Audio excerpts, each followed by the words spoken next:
नमस्कार। मृदुभाषी के इस खास कार्यक्रम शख्सियत में आपका हार्दिक स्वागत है। मैं हेमंत शर्मा। आज हम आपको एक ऐसे व्यक्तित्व से मुलाकात करवाने जा रहे हैं जिन्होंने इंदौर ही नहीं, पूरे सेंट्रल इंडिया में देहदान और अंगदान जैसे एक महत्वपूर्ण विषय पर अपना पूरा जीवन समर्पित किया और उसकी शुरुआत की। इंदौर शहर में सबसे पहला देहदान और अंगदान करवाने के बाद वे आज लगभग 200 से ज़्यादा लोगों को अंगदान करवा चुके हैं, देहदान करवा चुके हैं और लोगों को जीवन दान दे चुके हैं। नंद किशोर जी व्यास यानी दधीची परिवार से हैं और दधीची परिवार आप जानते ही हैं कि दधीची ऋषि ने असुरों का नाश करने के लिए अपने अंग दान किए थे और उन्हीं के हथियारों से असुरों का नाश किया था। तो उसी कार्य को आगे बढ़ाते हुए नंद किशोर जी व्यास आज तक कार्य कर रहे हैं। सर, आपका बहुत बहुत स्वागत है मृदुभाषी के इस खास कार्यक्रम। नमस्कार। सर ने हमें समय दिया और मैं आपको यह भी बता दूं कि जब से उन्होंने शुरुआत की उसके बाद लगभग 8 सालों तक उन्होंने इसकी प्रक्रिया को जानने में समय व्यतीत किया कि कैसे अंगदान किया जा सकता है, कैसे देहदान किया जा सकता है।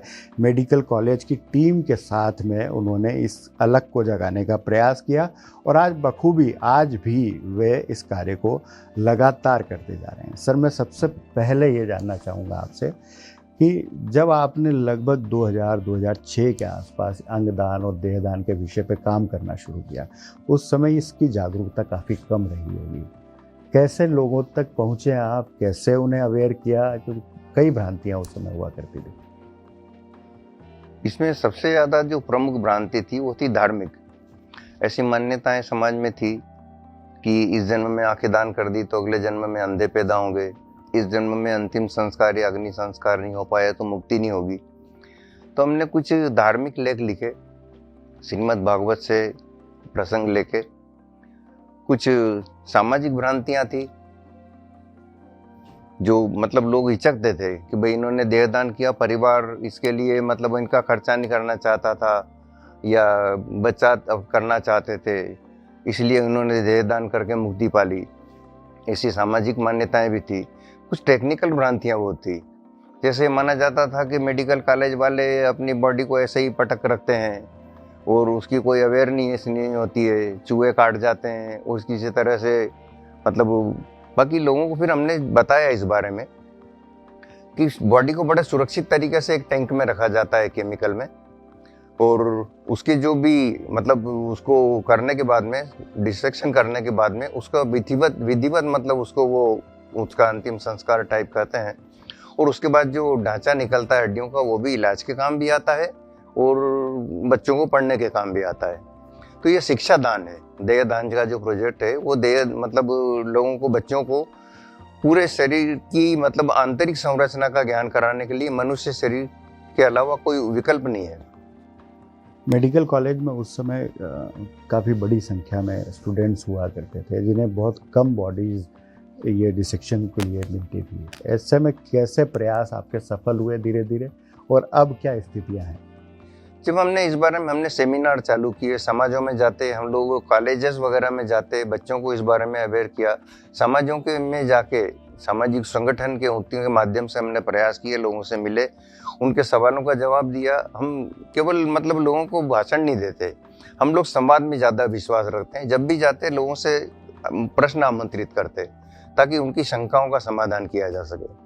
धीरे धीरे इस तरह लोगों को समझ में आने लगी, कुछ जो भ्रांतियां थी उनका निवारण होने लगा। और जब हमने शुरू किया तब हमने स्वयं कल्पना नहीं की थी कि इस स्तर तक इंदौर में हम लोग सफल हो पाएंगे। जब शुरुआत आप लोगों ने की थी तो कई दिक्कतें आपको भी सामने पेश नज़र आई होगी कि कैसे देहदान किया जाए, कैसे तकनीकी रूप से उसे प्रॉपर प्रक्रिया के साथ में देहदान किया जाए। उसे सीखने में आपको कितना समय लगा, कितना समय शुरुआत से लेके और जब देहदान करवाने जैसी स्थितियाँ, उसमें कितना समय लगा आपको? ये तो काफ़ी मतलब धीमी गति से चलने वाली प्रक्रिया थी, क्योंकि जैसे ये मान्यताएं थी तो मैं चूंकि स्वयं भी एक ब्राह्मण परिवार से हूँ तो काफ़ी मतलब दिक्कतें हैं। लोग मुझे बोले ये तो मतलब हमारे बाप दादा क्या मूर्ख थे, जो इस तरह हमारे यहाँ 16 संस्कार का विधान है, उसमें इस तरह का ये जो कर्म है वो तो होना ही चाहिए। फिर मैं उनसे पूछता भाई 16 संस्कार का विधान क्या है, कौन कौन से कर्म है, तो वो जवाब नहीं होता था उनके पास। लेकिन धीरे धीरे जब उनकी टेक्निकल भ्रांतियां दूर होने लगी, लोग इस बारे में समझने लगे, और विशेषकर जो शिक्षित वर्ग है, जो मतलब एजुकेटेड लोग हैं, और उनमें काफ़ी मतलब धीरे धीरे परिवर्तन आने लगा। मराठी समाज और जैन समाज की मैं तारीफ करूँगा कि वो काफ़ी आगे आए हैं। अभी जैसे लगभग हमारे 1600 रजिस्टर्ड होने, उसमें मोर देन 60% मराठी समाज के लोग हैं। और जैन समाज के कितने? जैन समाज के भी काफ़ी आगे आ रहे हैं। शुरुआती दौर में जब आप समझाने जाते थे, लोगों को जागरूक करने जाते थे, तो कई बार नाराजगी लोगों की रहती होगी, उसका सामना भी करना पड़ता होगा। फिर कैसे लोगों को समझाने का प्रयास? मतलब ये इसी तरह उनकी भ्रांतियां, उनके सवालों का जवाब, उनसे बोलते भाई नाराज होने के बजाय हमसे सवाल करो आप। अगर उसका संतोषजनक जवाब आपको नहीं मिले तो फिर मतलब आपकी नाराजगी वाजिब है। महर्षि दधीची देहदान समिति भी आप लोगों द्वारा बनाई गई, उसके तहत किस तरह से कार्य किया जाता है, किस तरह से लोगों को अवेयर किया जाता है, कैसे सम्मानित किया जाता है, कितने डोनर अब तक हो चुके हैं टोटल? हम लोगों ने कुछ पैम्पलेट छपाए, उसमें ये बताया हमने अंगदान के लिए आपके मतलब इस जीवन के बाद में भी आपके जीवन काम आ सकता है कि दूसरों के लिए। हमारे शरीर में 6 सॉलिड ऑर्गन है और करीब 50 टिश्यू है जिनका दान किया जा सकता है। देहदान एक अलग सब्जेक्ट है, अंगदान एक अलग सब्जेक्ट है। नेत्रदान और रक्तदान के बारे में भी हम लोगों ने अवेयर किया लोगों को, त्वचा दान के बारे में बताया और उसकी उपयोगिता बताई कि जैसे कुछ उदाहरण देते हैं हम लोग, कुछ कहानी किस्से सुनाते हैं उन लोगों के, मतलब जैसे कोई अंधा बालक है, उसको दृष्टि मिलने के बाद वो कितनी प्रसन्नता महसूस करता है, कितना खुश होता है, तो वो भी उसकी जो खुशी है वो किसी भी पुण्य से बढ़ के है। 16 संस्कारों की बात की जाए कि तो हर व्यक्ति कहीं ना कहीं अपने कई संस्कारों में है, कहीं ना कहीं उनके विधान है। हर समाज के लोग उन्हें किस तरह से अवेयर किया जा सकता है? जैसे 16 संस्कारों की बात हिंदू परिवारों की बात करते हैं तो लगभग ये हर व्यक्ति कहता है कि कहीं ना कहीं जब अंतिम संस्कार होना चाहिए, देहदान नहीं करना चाहिए। ऐसे में आप किस तरह के उदाहरण लोगों तक पहुंचाते थे जिससे वे जागरूक भी हुए, इसके प्रति सजगता भी आई और लोग देहदान भी करने लगे? कैसे उदाहरण जो शुरुआती दौर में आप लोग देते थे? कुछ धार्मिक मतलब हम जैसे राजा शिबी का है उदाहरण है, दधीची का उदाहरण है। इसके अलावा सब जिनमें भी बहुत सारे ग्रंथों में इस तरह का उल्लेख है कि परोपकार से श्रेष्ठ कोई धर्म नहीं है। परोपकार है, पुण्य है, सबसे बड़ा पुण्य का काम है तो परोपकार। तो वो लोगों को हमने इस बात में समझाते कि सारे, और जो 16 संस्कार वाली बात है, तो 16 संस्कार मतलब गलत नहीं, हमारी पुरानी परंपराओं किसी से भी विरोध नहीं है हमारा। आज और परंपराएं जो है, परंपराओं में और हमारे संस्कार में और धार्मिक विधान में बड़ा फर्क है। परंपराएं ज्यादा मतलब प्रभावित करती लोगों को, तो परंपराओं के खंडन के लिए हमने लेख लिखे, कुछ पोस्टर बनाए, उनकी पोस्टर की प्रदर्शनी लगाते, कुछ आलेख लिखे, कुछ विज्ञापन सेमिनार किए। सबसे पहले 2011 में हमने वैष्णव मैनेजमेंट कॉलेज में मतलब सेमिनार किया, और उस समय में बड़ा भयभीत था क्योंकि हमारी जो पीढ़ी थी वो बड़ी मतलब इस टाइप की थी कि थोड़ा युवा वर्ग को इस बारे में बताना, और विषय भी काफी हटके था, पर वो इतना सक्सेस रहा और बच्चों ने बड़े ध्यान से सुना उसको। उसके बाद हमारा उत्साहवर्धन हुआ और काफी संस्थाओं में फिर हम लोगों ने जाके सेमिनार किए, उनको सारे उनके सवालों का जवाब देते थे। इंदौर में सबसे पहला देहदान कब हुआ और आप लोगों ने जब संस्था बनाई थी उसके बाद में उसमें कैसे तेजी आई? उस समय देहदान तो हुए हैं, हमारे पहले भी हुए हैं देहदान, बाकी उनका बहुत संख्या जो थी काफी नगण्य थी। जब 2006 में अखबार में मैंने पढ़ा कि बच्चों को पढ़ने के लिए मेडिकल कॉलेज में शुरू मतलब देह नहीं है, तो उसी समय हम लोगों ने मेडिकल कॉलेज में जाके संपर्क किया और उनसे निवेदन किया कि मैं काफ़ी समय से इस बारे में जानना चाहता था, बाकी मुझे प्रक्रिया की जानकारी नहीं थी, तो आप थोड़ा विज्ञापन वगैरह दें। पर वो सरकारी कॉलेज होने के कारण उनके पास फंडिंग की समस्या थी और उन्होंने ही मुझे सजेस्ट किया कि मैं ऐसी संस्था का गठन करूं जो समाज में अवेयरनेस के लिए काम कर सके। काफ़ी सपोर्ट रहा, काफ़ी डॉक्टर्स उस समय एनाटॉमी विभाग के हमारे साथ में आते थे, समाज में जाते थे, उनको जागरूक करते थे, उनके टेक्निकल सवालों का जवाब देते थे। इस तरह धीरे धीरे ये क्रम बढ़ता गया, संख्या बढ़ती गई। सर, देहदान और अंगदान दोनों में बहुत सारे लोग अंतर समझ में नहीं आता है कि वाकई में देहदान क्या है और अंगदान क्या है, उसमें क्या अंतर है, क्या दर्शकों को समझाने की बात है। चिकित्सा की जितनी विधाएं हैं, होम्योपैथी, एलोपैथी, यूनानी और आयुर्वेदिक, प्रमुखतः ये विधाएं हैं। इनमें मनुष्य के आंतरिक संरचना का ज्ञान कराने के लिए मनुष्य शरीर आवश्यक होता है। जैसे 5 ज्ञानेंद्रियां और 5 कर्मेंद्रियां हमारे ऊपर शरीर में परिलक्षित होती है, लेकिन शरीर के आंतरिक जो संरचना है उसमें शरीर में कौन से अंग की कहाँ स्थिति है, उसका शरीर में क्या उपयोगिता है, उसमें क्या विकृतियां आ सकती है और उनका क्या निदान है, ये सब पूरा शरीर खोल के बच्चों को बताया जाता है। ये देहदान कहलाता है। देहदान अब ज्यादा से ज्यादा हम लोग ये जानते हैं कि हार्ट हमारे इस सीने में लेफ्ट साइड में, बाकी दूसरे अंग कहाँ है, उनकी मतलब शरीर में उपयोगिता क्या है, क्या फंक्शन है उनके, और उनमें क्या विकृतियां आ सकती है और उनका निदान कैसे हो। अंगदान की बात करें तो एक व्यक्ति के द्वारा कितने अंगों का दान किया जा सकता है और एक व्यक्ति कितने लोगों की जान बचा सकता है, मतलब कितने अंगों के द्वारा। अंगदान केवल एक ब्रेन डेथ की विशेष स्थिति होती है। सामान्य मृत्यु की स्थिति में शरीर के साथ में आंखें और त्वचा 2 चीजों का दान किया जा सकता है। नेत्रदान के बारे में बहुत ज्यादा कुछ बताने की आवश्यकता नहीं, लगभग सभी लोग जानते हैं। बाकी जो इसमें टेक्निकल जो अभी मतलब प्रगति हुई है वो ये हुई है कि हमारे कार्निया में करीब 5 लेयर होती है। अभी तक एक ही लेयर काम आती थी, अब सेकंड लेयर भी काम आने लगी। इतनी माइक्रो सिस्टम जो आ रहा है उसमें सेकंड लेयर, मतलब एक आदमी अगर नेत्रदान करता है अभी तो 4 लोगों को रोशनी मिलती है। इसके अलावा त्वचा दान होता है। ये पैर के निचले हिस्से से त्वचा निकाली जाती है और इतनी महीन झिल्ली होती है जैसे शेव किया हो, मतलब न घाव होता है न खून आता है उसमें, और वो उन लोगों के काम आती है जो बहुत गंभीर रूप से जल जाते हैं।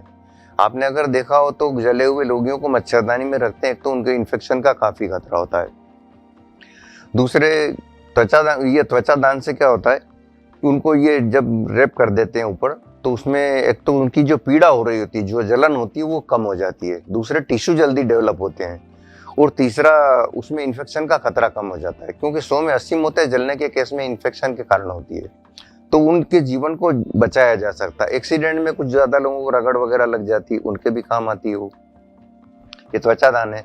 इसके अलावा हमारे शरीर में 6 सॉलिड ऑर्गन है। ये सामान्य मृत्यु की स्थिति में शरीर के साथ में ये 2 चीजें दान की जा सकती है केवल।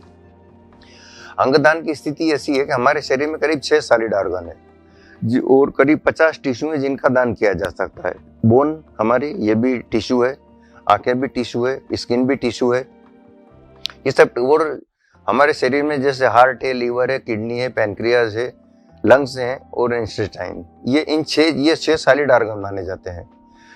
और एक आदमी ब्रेन डेथ की स्थिति में अगर साधन संपन्न हो, तो जैसे दिल्ली में काफी साधन डेवलप हो गए हैं, तो दिल्ली में अनमोल जुनेजा नाम का एक बच्चा शांत हुआ था। 35 लोगों को उसके ऑर्गन और टिश्यू काम आए थे, 35 लोगों को जीवन देके गया वो इस संसार से। मतलब एक व्यक्ति यदि अंगदान करता है तो 35 लोगों की जान बचाई जा सकती है और हो सकता है कि उससे अधिक लोगों का जीवन भी बचाया जा सकता है। शायद तकनीकी रूप से जैसे जैसे साउंड होंगे वैसे वैसे कई चीज़ें और परतें खुलती जाएगी और कई लोगों की जान बचाई जा सकती है। पर आप लोग तो बहुत लंबे समय से देहदान और अंगदान को लेकर काम कर रहे हैं, शायद 2000 के आसपास से।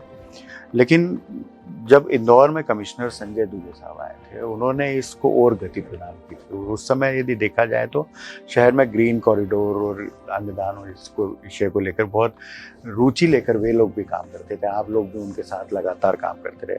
वो दौर जब शुरुआत में आप लोगों ने लोगों को एक एक व्यक्ति को जागरूक करने के लिए बहुत समय व्यतीत किया, बहुत समय दिया लोगों को एक एक व्यक्ति को बताना समझाना, ये बहुत टिपिकल था। और उसके बाद में जब शहर में इंदौर शहर का नाम देश दुनिया में नंबर 1 पोजीशन पे जानने लगे, तब क्या महसूस करते थे आप कि आपका जो लक्ष्य था वो पूरा हो रहा है या फिर क्या स्थिति है? बेशक जब हम लोग एक केवल उस समय केवल एक हमारी संस्था थी जो इस बारे में काम करती थी, अभी तो दूसरे ग्रुप भी इसमें काम कर रहे हैं। महर्षि दधीची देहदान समिति उस समय एकमात्र संस्था थी। फिर जब में कमिश्नर साहब ने जब ये प्रयास चालू किए तो उसमें क्या शासकीय और प्रशासकीय सहयोग मिलने लगा। फिर उसके पहले जो स्थितियां थी उसमें ये हॉस्पिटल्स भी इंदौर में नहीं थे जहाँ अंगदान की सुविधा उपलब्ध हो। इसके लिए कमेटी का गठन होता है, वो कमेटी भी गठित नहीं हो पाई थी। तो शासन और प्रशासन का जब सहयोग मिलने लगा और कमिश्नर साहब संजय दुबे जी इसमें प्रत्यक्ष रुचि लेने लगे तो इसमें काफी वृद्धि हुई। अंगदान एकदम मतलब पीक पे उस समय शहर में स्थिति आ गई थी, और अंगदान में और देहदान दोनों में मतलब उस समय बिल्कुल शीर्ष पे था पूरे देश में। लेकिन उसके बाद देखा जाए तो अब तक, यदि कुछ दिनों पहले अभी भी ग्रीन कॉरिडोर बना था, लेकिन उसमें कुछ कमी आई है। क्या लगता है, ग्रीन कॉरिडोर बनना कम हो गए, या देहदान अंगदान में कहीं ना कहीं लोगों की रुचि कम हो गई, या प्रशासनिक रूप से ये रुचि कम ली जा रही है? बहुत सारी स्थितियां हैं इसमें। एक तो जैसे 2 साल से भी जो कोरोना का जो काल चल रहा था, उसके कारण, कोविड के कारण भी ये सब गतिविधियां मंद पड़ी हुई थी। इवन आई डोनेशन तक नहीं हो पा रहा था, और सिस्टम तो सारा वही है अपनी जगह, बाकी कहीं ना कहीं कोई अवरोध इसमें खड़ा हुआ है, या हम लोग मतलब उतना प्रयास नहीं कर पा रहे हैं जितना होना चाहिए था। कहीं ना कहीं जब शुरुआती दौर में मुझे कहीं याद आता है कि अंगदान और देहदान को लेकर जब आप लोग काफ़ी काम कर रहे थे, तो मेडिकल कॉलेज द्वारा देहदान को लेकर एक प्रतिबंध भी लगाया गया था। वो उसके कारण क्या रहे, और अब कहीं कोई प्रक्रिया में दिक्कतें आती है, ऐसा कुछ लगता है आप लोगों को, जो अब प्रोसेस आप लोग फॉलो करते हैं? 2007 में एक कोई मतलब न्यायालय के मामले में मेडिकल कॉलेज की तरफ से 2007 से लेकर 2011 तक लगभग देहदान पे रोक लगा दी गई थी, और उस समय भी काफी मतलब नेगेटिव समाचार आ रहे थे कि लोगों को मेडिकल कॉलेज बॉडी लेके जाते थे और रिटर्न लेके आना पड़ा और अंतिम संस्कार बना, तो वो एक बड़ा दौर ऐसा था। फिर धीरे धीरे इंदौर में प्राइवेट मेडिकल कॉलेज आने लगे, आयुर्वेदिक कॉलेज में भी इसकी डिमांड होने लगी, तो धीरे धीरे वापस, और 2011 में प्रतिबंध जब हटा, उसके बाद 2014 में जब कमिश्नर साहब ने इसके लिए प्रयास किया, तो उस समय शीर्ष पे पहुंच पाया उसके लिए। शहर के कई अस्पताल, जो बड़े अस्पताल हैं, जो ऑर्गन ट्रांसप्लांटेशन का कार्य करते हैं, यदि वहाँ देखा जाए तो 5-6 लाख से लेकर 40 से 45 लाख रुपए तक का खर्च भी सामान्य तौर पे हमारे द्वारा देखा जाता है। लेकिन वे लोग ऐसी स्थिति में क्या करें जिनकी आर्थिक स्थिति ठीक नहीं है, या कहीं ना कहीं वे सक्षम नहीं। ऐसे लोगों को कैसे अंगदान का लाभ मिल सकता है, कैसे देहदान का लाभ मिल सकता है, कैसे वे अपने आप को स्टेबल कर सकते हैं, कैसे जीवन दान दिया जा सकता है, इसको लेकर कोई पहल की जा रही है? अभी काफी वैसे प्रगति हो रही। इंदौर में भी सुपर स्पेशलिटी हॉस्पिटल का निर्माण हो चुका है। कोविड के कारण थोड़ी स्थितियां अभी मंद पड़ी हुई थी, लेकिन धीरे धीरे वहां पर ट्रांसप्लांट की सुविधा और शासकीय स्तर पर जब होने लगा, तो स्वाभाविक ही उसमें रेशियो जो उसका लागत जो है उसमें कमी आएगी। तो हाँ, गवर्नमेंट भी धीरे धीरे इसके लिए प्रयास कर रही है। गवर्नमेंट का 2000 में जो लक्ष्य था कि जैसे 676 जिले थे उस समय देश में, सभी में एक एक मेडिकल कॉलेज की योजना थी। अभी तो जिले भी काफी बढ़ गए, करीब 726 जिले हैं भारत में।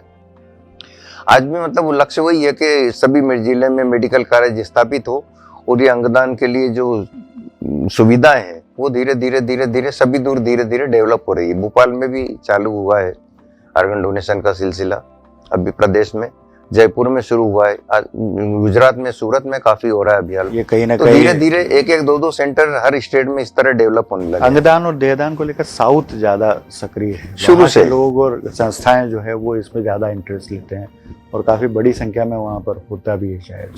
शुरू से ही मतलब साउथ में सबसे आगे रहा है हमारे देश में, और सब गतिविधियां वहीं से शुरुआत हुई है। इंदौर की बात की जाए तो कितने हम लोग ग्रीन कॉरिडोर अब तक बना चुके हैं, कितने लोगों का देहदान हो चुका है, कितने अंगदान, और कितने लोगों के जीवन को हम बचा सके हैं अब तक? कोई आंकड़ा इस तरह का होगा, या फिर एक टेंटेटिव? लगभग 250 से ज्यादा लोगों को मतलब ऑर्गन प्राप्त हो चुके हैं, और करीब 42 ग्रीन कॉरिडोर अभी तक बनाए जा चुके हैं। उनमें अभी शुरुआती दौर में तो केवल किडनी ट्रांसप्लांट हो रही थी, अभी तो लीवर और हार्ट वगैरह सभी ट्रांसप्लांट होने लगे। और यहाँ से बाहर जो ग्रीन कॉरिडोर जो बनाए जाते हैं, एक हर अंग की एक अवधि होती है, समय सीमा होती है कि इतनी देर के अंदर दूसरे शरीर में उसको स्थापित करना आवश्यक है। इसलिए ग्रीन कॉरिडोर बनाए जाते हैं ताकि उसमें नियत समय में वो एयरपोर्ट तक पहुंच जाए ऑर्गन, वहां से फिर दूसरे शहर में जहाँ भी उसको दिल्ली मुंबई वगैरह जहाँ भी जाना है वहां पहुंच के वहां फिर ग्रीन कॉरिडोर बनेगा, ताकि वो हॉस्पिटल तक सुरक्षित उसको जल्दी से जल्दी पहुंचाया जा सकते हैं। समय को बचाने के लिए ग्रीन कॉरिडोर बनाए जाते हैं, और ज्यादातर केसेस में सक्सेस भी हासिल हुई है। कहीं ना कहीं लोगों की जान बचाने के लिए जो एक पूरा महकमा एक साथ होकर उसे अंतिम दौर तक अंजाम देने के लिए जाता है, और काफ़ी सक्सेस रहा है। सर यदि बात की जाए आपके एक लक्ष्य की, मतलब जो शुरुआत आप लोगों ने की थी 2006 में, वहां से लेके आज तक, और आगे का आपका लक्ष्य क्या है? कितना अवेयरनेस होना चाहिए? किस तरह से आप लोग और अपने मुहिम को आगे बढ़ा रहे हैं और क्या लक्ष्य लेके चल रहे हैं? अभी भी हम लोग लगातार प्रयासरत हैं, सेमिनार वगैरह करते हैं। 2010 में गवर्नमेंट ऑफ इंडिया ने फर्स्ट आर्गन डोनेशन डे मनाया था और उसके बाद से हम लोग लगातार इस दिन को भी मनाते आ रहे हैं। एक हम लोग मनाते हैं दधीची देवोत्सर्ग पर्व जी, उसकी शुरुआत 2008 में की। उसको 2008 में हमने शुरुआत की थी और मैं सोचता हूँ शायद वो भारत में पहली बार अंगदान दिवस के रूप में, अंगदान देहदान दिवस के रूप में हमने उसको मनाना शुरू किया था, दधीची देवोत्सर्ग पर्व को। तो जिस दिन दधीची ने अपना शरीर दान किया था, दधीची हमारे मतलब संस्कृति के या धर्म के एक प्रमुख एक उदाहरण है, जिन्होंने जीवित अवस्था में अपने समष्टि के कल्याण के लिए अपने शरीर को समाधि में स्थित करके अपनी हड्डियों का दान किया था।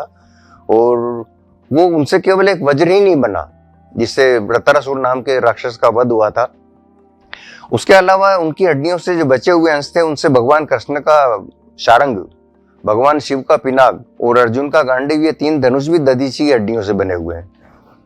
तो इस समष्टि के कल्याण के लिए जो उन्होंने एक आदर्श स्थापित किया, एक परंपरा स्थापित की, तो हम जब भी उदाहरण देते हैं धार्मिक उदाहरण, तो दधीची का एक बहुत बड़ा उदाहरण हमारे सामने होता है कि हम लोग दधीची के मतलब विश्व कल्याण के लिए, और उनका यही लक्ष्य था कि परोपकार से बढ़ के कोई धर्म नहीं है, परोपकाराय पुण्याय, उनका एक ही लक्ष्य था, परोपकारार्थम इदम शरीरम, ये शरीर केवल परोपकार के लिए ही पैदा हुआ है।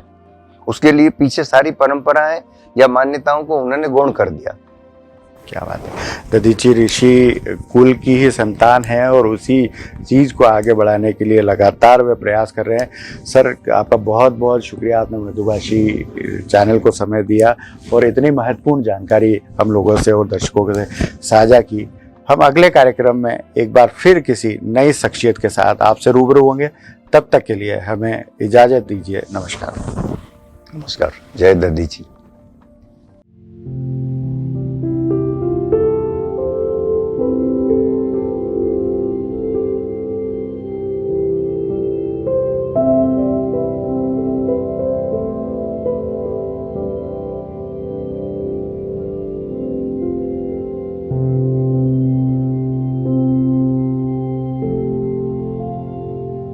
Thank you.